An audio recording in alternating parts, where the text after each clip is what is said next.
जय माता दी, जय मां कामाख्या।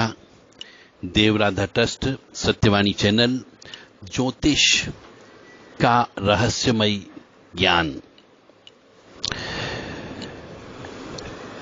अच्छा बुद्ध जिसका भी होता है वह मनुष्यों को काबू में रखता है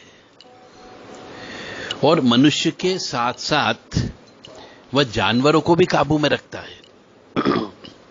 जिसका अच्छा बुद्ध होगा उसमें कमांड क्षमता होती है, नियंत्रण क्षमता होती है।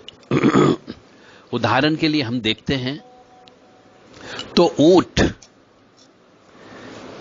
या भैंसा, ऊंट को और भैंसे को इनके नाक में एक नकेल डाली जाती है।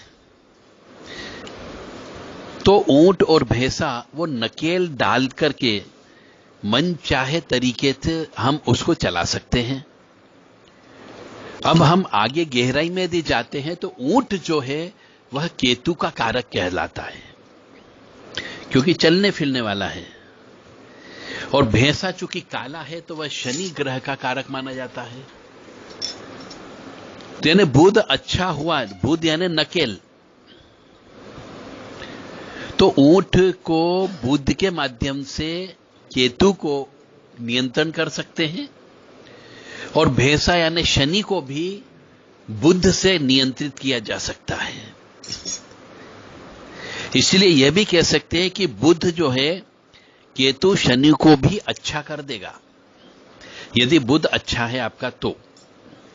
इसलिए खराब बुद्ध वाले को ऐसा कहा जाता है कि जिसका खराब बुद्ध जन्म पत्रिका में हो उसे अपने नाक को छिदवा लेना चाहिए। और पुराने जमाने के हमारे जो बड़े बुजुर्ग हुआ करते थे, वह लड़का हो या लड़की हो, यदि बुद्ध खराब उनको लगता है, पता होता था, ज्योतिषाचार्य बता देते थे, तो वो उसकी नाक के अंदर छिदवा करके उसमें नथनी डाल दिया करते थे और उसका नाम भी यही रख दिया जाता था, नथुलाल। नथनी पहनने वाला व्यक्ति,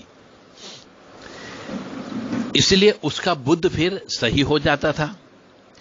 तो बुद्ध खराब जिसका होता है उसको अपना नाक छिदवा लेना चाहिए। जानवरों में नकेल डालने से जानवर की ताकत कम नहीं होती, ताकत तो वैसी ही रहती, बस बल्कि उसकी बुद्धि जो है वो मालिक के इशारे पर चलती है। और जहां पर यह नाक को बींधा जाता है, यानी नाक में छेदन किया जाता है, नाक को छिदवाते हैं, वहां पे नसें होती है और वह नस जो है बुद्ध को प्रतिनिधित्व करती है। इसलिए शनि का, इसलिए मान सकते हैं कि शनि जो है मेहनत करने वाला व्यक्ति है, शनि मेहनत करवाता है। तो जो ऊंट है और भैंसा है ये मेहनत करते हैं, तो वह मजदूरी भी कराता है, लेकिन बुद्धि दिमाग से यदि मजदूरी की जाए तो वह कोई भी व्यक्ति बड़ा इंसान बन सकता है। तो बुद्ध जो है दोनों जगह मील का पत्थर साबित होता है, शनि के लिए भी और केतु के लिए भी। और बुद्ध यदि ज्यादा खराब होता है तो वह दांत खराब करता है किसी मनुष्य का, व्यापार नहीं होने देता है, व्यापार में नुकसान कराता है, व्यापार में वृद्धि नहीं होने देता है। और यहां तक कि कई बार तो बुद्ध खराब ज्यादा हो जाता है तो वह वंश वृद्धि भी नहीं होने देता है। तो ऐसे मनुष्य को जिसका बुद्ध खराब हो अपनी पत्रिका में अवश्य चेक कर ले, तो उस मनुष्य को अपना नाक का छेदन करवाना चाहिए। और कई मनुष्य नाक का छेदन नहीं करवा सकते, आधुनिक हो गए हैं और बुद्ध खराब है, तो नाक के अंदर की जो हड्डी होती है उसको बार बार दबाते रहना चाहिए, एक्यूप्रेशर करना चाहिए। और बुद्ध यदि खराब है तो ऐसे मनुष्य को अच्छा करने के लिए भेड़ हो गई, बकरी हो गई, हरा कद्दू हो गया, बैंगन हो गए, मशरूम हो गया, मूंग हो गए, पत्तेदार सब्जी होगी, हरी सब्जी हो गई, इनका दान करना चाहिए, जिससे बुद्ध अच्छा हो जाता है। तो अब रिजल्ट यहां पर यह निकल के आता है, बुध यानी बुद्धि का प्रतीक है और बुध यानी कि नसों का प्रतीक है। तो यदि हम बुध के माध्यम से जानवरों के ऊपर और मनुष्यों के ऊपर भी नकेल डाल दें, बुद्धि का नकेल डाल दें, तो चाहे वो जानवर कितना ही खतरनाक क्यों ना हो, वो भी आपके इशारों पर चलने लगता है।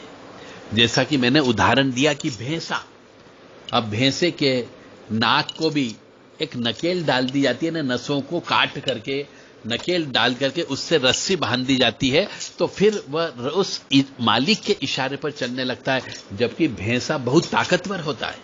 तो इसी प्रकार भैंसे का प्रतिरूप जो है, भैंसा जो है, वह शनि का कारक माना गया है। तो शनि भी आपका बुध की वजह से अच्छा फल देने लगता है। तो मनुष्य को यदि बुध खराब हो तो अच्छा करने के लिए अपना नाक का छेदन अवश्य कराना चाहिए।